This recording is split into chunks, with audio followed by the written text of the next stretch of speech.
The Youngstown State University Honors College is pleased to present Storytime from Folk Hall, the home of the Honors College, and from the homes of our alumni near and far. We hope the sharing of stories from members of the honors community brightens your day.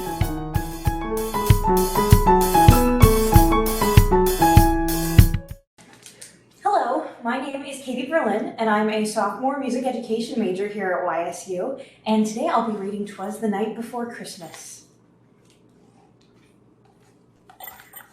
'Twas the night before Christmas, when all through the house not a creature was stirring, not even a mouse.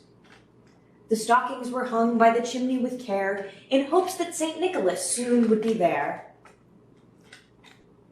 The children were nestled all snug in their beds, while visions of sugar plums danced in their heads, and Mama in her kerchief and I in my cap had just settled down for a long winter's nap. When out on the lawn there arose such a clatter, I sprang from my bed to see what was the matter. Away to the window I flew like a flash to open the shutters and threw open the sash. The moon on the breast of the new fallen snow gave the luster of midday to objects below. When what to my wondering eyes should appear but a miniature sleigh and 8 tiny reindeer. With a little old driver so lively and quick, I knew in a moment it must be St. Nick. More rapid than eagles his coursers they came, and he whistled and shouted and called them by name. Now Dasher, now Dancer, now Prancer and Vixen, on Comet, on Cupid, on Donner and Blitzen, to the top of the porch, to the top of the wall. Now dash away, dash away, dash away all. As dry leaves that before the wild hurricane fly, when they meet with an obstacle mount to the sky, so up to the housetop the coursers they flew, with the sleigh full of toys and St. Nicholas too. And then in a twinkling I heard on the roof the prancing and pawing of each little hoof. As I drew in my head and was turning around, down the chimney St. Nicholas came with a bound. He was dressed all in fur from his head to his foot, and his clothes were all tarnished with ashes and soot. A bundle of toys he had flung on his back, and he looked like a peddler just opening his pack.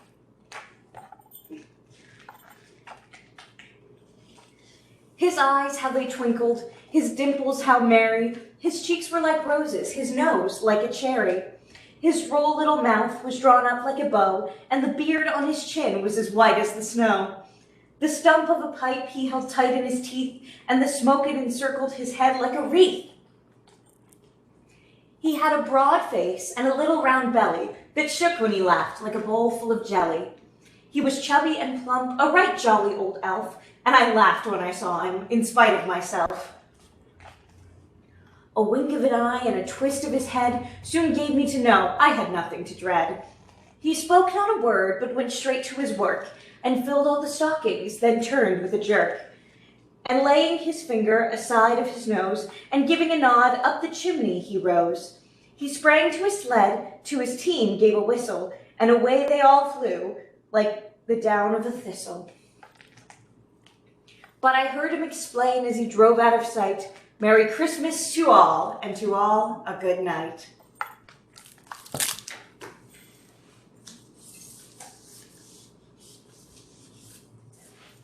So this next book is The Snow Must Go On, a way, way off Broadway adventure.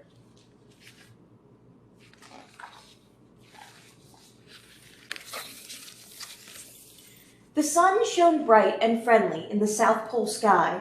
On the gleaming glacier below, the snow people and penguins of Antarctic Springs prepared busily for Christmas. Shoppers hunted for perfect surprises, children made big wishes, and workers sculpted and decorated the town's shivering ice tree. December feels cool and crisp at the bottom of the world, but warmth and goodwill bustled in the tiny snow-covered town. At midday, a silver speck appeared in the eastern sky. It grew larger and larger until all eyes were on the brilliant shape. "It's the albatross," yelled a snowman. The majestic bird flapped over the town square, casting dusky shadows amidst the sparkle of the snow. "Come one, come all," squawked the albatross. "Mayor Flakely has called a town meeting. It's urgent. Meet in the square at moonrise, come one, come all. That evening, as the moon ascended in the violet sky, every snowman and snowwoman, every snow kid, every snow dog and snow cat, and every penguin, great and small, hurried to the square. "Welcome, good citizens," said Mayor Flakeley, a tall, distinguished snowman with a kind but booming voice. "Here it is, December again. Children everywhere are thinking about one magical wintry wonderland, the marvelous place where happy holidays begin." "You mean the North Pole?" asked a tiny penguin. The mayor nodded a little sadly. "Yes, the North Pole," he sighed. "But don't you wish people knew that South Pole folks are merry and jolly and fun?" "The world should hear our story," said Mayor Flakeley. "But how?" everyone asked, in perfect unison. "We need some big ideas," said the mayor. The albatross raised his wing. "How about a cool slogan, like, Antarctica, cold and lots of it?" "Some slogan," muttered a penguin. "Maybe we could offer a fancy cruise," suggested a snow mom. Mayor Flakeley scratched his head. Cruises and icebergs? I'm afraid that's not a good fit." A group of penguins jumped up and down excitedly. "We know," they giggled. "Pick us, pick us." "What is it, little friends?" asked the mayor. "Let's put on a show," they yelled. And just like that, it was settled. Antarctica Springs would put on the biggest, best holiday show ever. Each penguin and snow person had a special talent to contribute. One snowman sang a rock and roll song. "You ain't nothing but a reindeer, flying all the time. You ain't nothing but a reindeer, flying all the time. You ain't never seen a penguin and you ain't no friend of mine." Another snowman practiced a magic trick. "Watch me pull a penguin out of my hat. Nothing up my sleeve. Presto!" The penguin squirmed in the snowman's mitten. "Ouch!" yelled the penguin. "Watch the feathers, Buster." Strains of the Nutcracker Suite filled the air over the town skating rink. 3 young girl penguins leaped and twirled to the music. "Point your flippers," said the snow woman teacher. "Look pretty now. Listen, it's Waltz of the Flowers. Be a flower." "What's a flower?" asked one of the penguins. Another penguin brought a big kettle to the town square. "I will now juggle 15 fish with my foot flippers," he boasted. One at a time, he added fish to his juggling show. "And behind the back," he continued, "blindfolded. Ta-da!" A big burly comedian used a stick for a microphone. "So, a snowman walks into an ice cream shop. The clerk says, 'Go away, we're closed.' Snowman says, 'Come on, let me in. I'm an ice guy.'" "Get it? An ice guy? A nice guy. Is this thing on?" the comedian joked, tapping the microphone stick with his hand. "Whoa, chilly room." While the performers rehearsed, the costume crew sewed day and night. Mayor Flakeley got a brand new hat and a red and green overcoat. "Hold in your stomach," said the penguin seamstress. "I am holding it in," chuckled the mayor. Soon the songs were all in tune and the dancers were in step. Workers put finishing touches on a magnificent theater in the Glacier Valley. The mayor gathered the cast and crew for a meeting. "You know what's wonderful about this show?" he asked. "Every person in town has an important part in its success. Let's hear it for us. Hip, hip, hooray." As the tiny cheer echoed through the town, a tiny snow girl raised her hand. "If everyone's in the show," she asked, "who's going to watch it?" Stillness blanketed the crowd. "Shh! Did you hear that jingle jingle?" asked a penguin. "And the prancing and pawing," added a snow dog. The cast peeked through the curtain. Right there, in the very front row, all the way from the North Pole, was Santa Claus and all his reindeer. The snow people and penguins performed their hearts out. The show was a smash. "Bravo, South Pole," yelled Santa, jumping to his feet. "You've proven that north, south, east, or west, it's the joy inside our heart that counts at Christmas." And at that magical moment, in that tiny Antarctic town, everyone felt merry and jolly and absolutely on top of the world. All right, the last book I'm going to read is The Snowbelly Family of Chillyville Inn.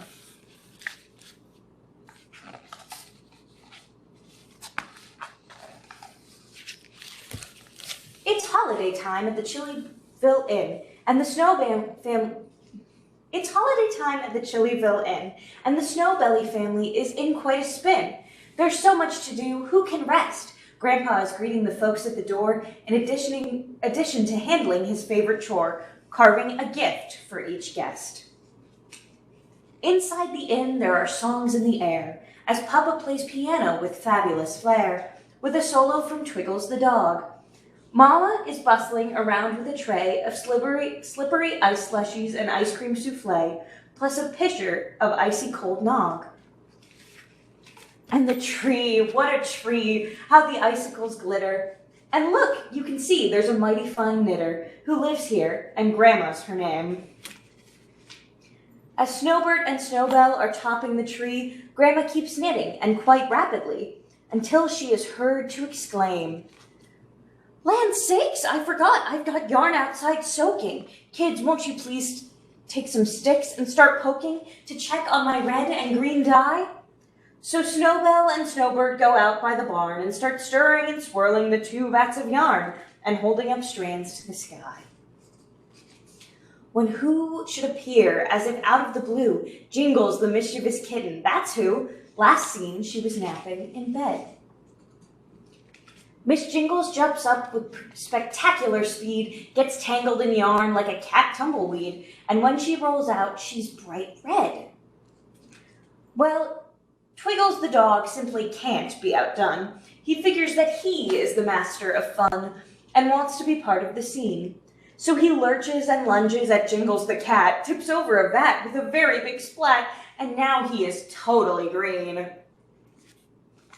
When Snowbird and Snowbell catch up with their pets, they hold them and scold them, expressing regrets, all gathered around in a huddle. When they look at each other and whisper, "No way! What will we do? What will Ma and Pa say? We look like a red and green muddle." They troop back inside, and all 4 fear the worst. But when Ma and Pa see them, they can't help but burst into laughter and blurt out with glee, "You look just like Christmas. Well, what do you know? These things tend to happen when you're made of snow. We need pictures, most definitely." Then Grandpa booms out to the whole room's delight, "Hey, don't forget that it's gift-giving night. Is everyone ready to start?" A mad scramble ensues, and more fun is unloosed, as presents once hidden are quickly produced. Oh, here comes the really good part. Everyone's thrilled with the gifts they receive, especially the Snowbelly kids who believe that this is the best Christmas ever. On his icicle bicycle, Snowbird goes riding. He's popping those wheelies, he's hopping, he's sliding. Does he plan on stopping? No, never. And Snowbell can do what she wished for so long. With her fresh frozen flute, she performs a sweet song and melts every heart in the place. There's a hush in the room, then a voice from the hall says, "Let's raise a glass to the best in of all," and a smile spreads across every face. To the Snowbelly family for all their good cheer, and to Chillyville Inn, where we're welcome each year, a toast to our wonderful hosts. Then as night starts to fall like a big snowy feather, they all share a hug because they're happy together, and that is what matters the most. I hope you enjoyed story time today. Thank you so much.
Thank you for watching Storytime, a new program designed to help with literacy and learning, brought to you by the Honors College at the Youngstown State University. The YSU Honors College provides highly motivated students with opportunities to deepen their learning and develop to their full intellectual and cultural potential. Students also contribute to the community by service projects such as Storytime. The college is committed to creating an environment welcoming to and supportive of students from diverse backgrounds. Storytime airs Mondays at 6 p.m. See you next time.